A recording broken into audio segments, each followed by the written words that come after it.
Chicago, like most big cities, has its fair share of unsolved crime. And in most of these cases, somebody saw or heard something. Somebody may have seen a suspicious person, a car driving away from the scene, or simply overheard somebody talking about the case. With your help, we can put these criminals behind bars where they belong.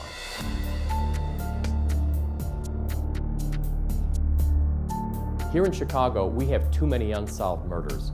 We need your help.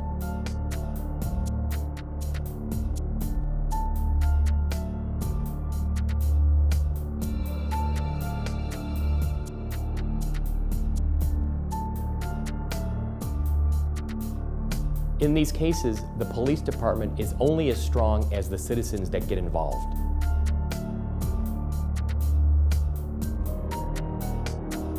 Oftentimes, all the detectives need is a tip, a start. Somebody to call in and say, I saw something.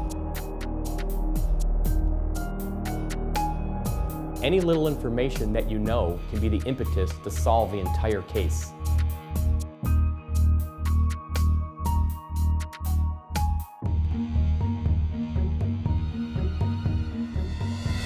On tonight's episode, we'll take a look at the case of 19-year-old Edwin Cook.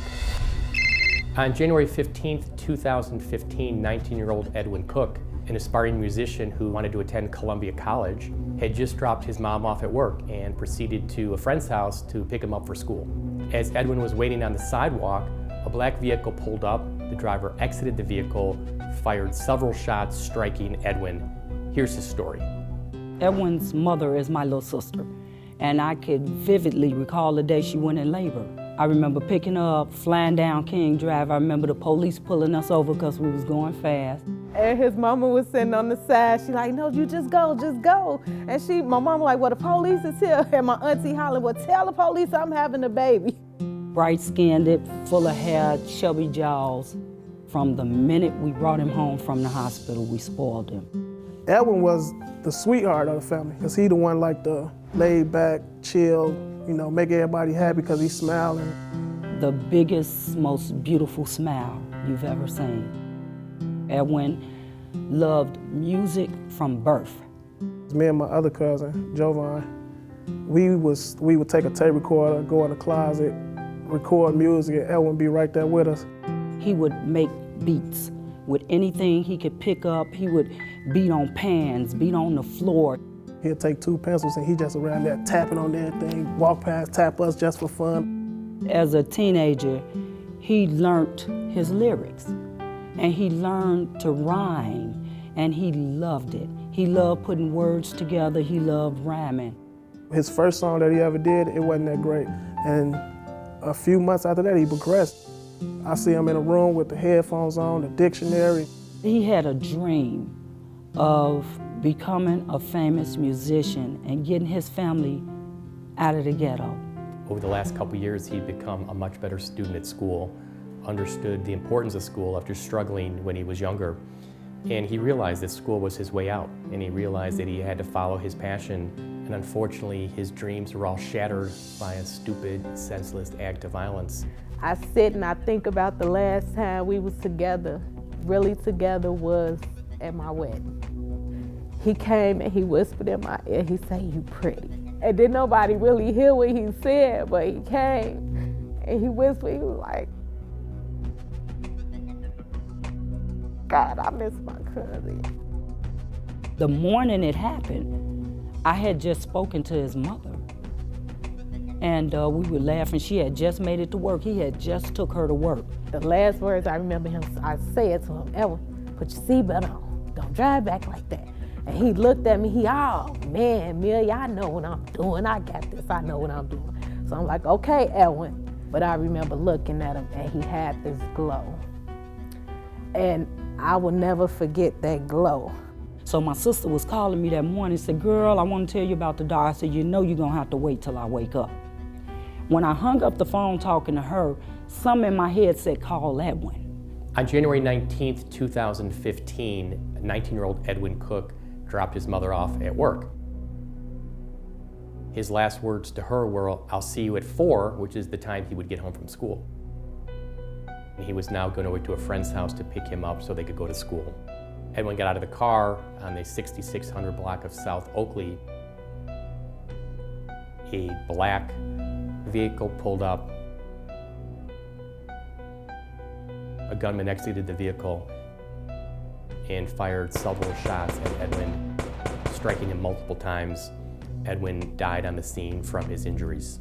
The school on the block where he got murdered at, they heard the bullets that killed him. The gunman got back in the black vehicle and fled the scene. That was about a block east of where he lived at 6600 Bell Street.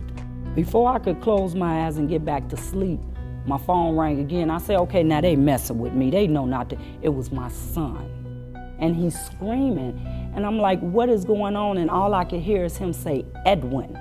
One of my mom's close friends called me and she said someone told her that he was laying in the gangway. They don't know for sure, but they got like a 90% chance that it was him. I got from my house to the scene, which is about a 15-minute trip, in 3 minutes. And all I remember myself is screaming. Everybody was just going crazy because like no one expected it to happen. No one wanted it to happen. Everybody cussing, crying, and screaming and everything. It was a feeling that's really undescribable because I didn't feel like he was gone, but I knew he was. So the first thing I did was I ran to my mother and my auntie because it was a dream to me. It wasn't reality. Have you been in an accident? Have you been the victim of discrimination or had your rights violated? Have you been injured? If so, the lawyers at Hale Law would love to talk to you. We offer a free consultation. Call me, Andy Hale, 312-870-6926. 312-870-6926. I look forward to talking with you about your case. On January 15th, 2015, 19-year-old Edwin Cook was picking up a friend so they could go to school together in the 6600 block of South Oakley in Chicago's Lawn neighborhood when a gunman exited a vehicle, fired several shots at Edwin, killing him instantly. I didn't realize Edwin had as many followers and as many friends that he had until actually the day of the funeral. I had never seen so many grieving children. They were all mourning my nephew. It's such a tragedy for this young man. He was 19 years old, was wanting to go to Columbia College to study music, to pursue his music passion. Every holiday, every birthday for the last year has been clouded by my nephew's murder. Our souls have been ripped out of our chests, and we are no longer the family that we used to be. And it has been a tremendous strain on the whole family unit. It's a feeling that I never want to remember, but I can't forget. It's hard, it's crazy. I think about him a whole lot. Edwin had a future that could have possibly impacted a community. So Edwin's loss is not only our family's loss, but it's a community's loss. It took place at 9 o'clock in the morning in broad daylight in a residential neighborhood. There would have been people outside, there would have been other kids going to school, there should have been people walking down the street, there should have been cars driving by, and the police don't have any leads other than it was a gunman who got out of a black SUV. But somebody had to have seen something. Somebody there on the street saw something, heard something, somebody knows something. The hardest part for me was explaining this to my 8-year-old daughter. They were the closest. Right now, she's still at a state where she's like, Mama, I don't understand what's going on. I have a 9-year-old grandbaby that missed her cousin, that drew a picture for his obituary. She said he was my favorite. He grooved to his own beat. I can't go in that area at all because I have panic attacks. If you're a mother, or if you're a father, or uncle, or auntie, Put yourself in our shoes. I would ask that you discreetly find it in your heart to go give the police whatever information you have. The police know is that the shooting took place at 9 in the morning in broad daylight. A black vehicle pulled up on the 6600 block of South Oakley in Chicago's Lawn neighborhood.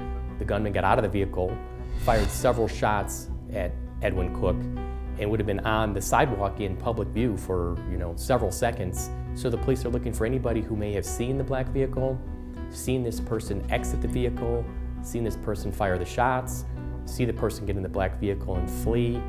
Anybody who would have seen something or heard something or even heard from somebody else something. I wouldn't wish no revenge. It's time for peace, and it's time for love for everybody. The police need your help. They're looking for any information, no matter how big or small. You can call Chicago Police Detective Nick Evangelides at 312-747-8380, and you can remain anonymous. There's got to be people out there who know something. Please help us bring justice to Edwin Cook and his family. I got my moments when I don't want to be strong no more, y'all, but I can't give up. This is the hardest thing that I feel like I will ever have to experience in my life. Burying my cousin at the age of 19 years old. The cases you just watched remain unsolved, and we need your help. If you have any information on tonight's episode or any other cases, please give our detectives a call. We need our communities to come together so we can take back our streets and make our neighborhoods a safer place.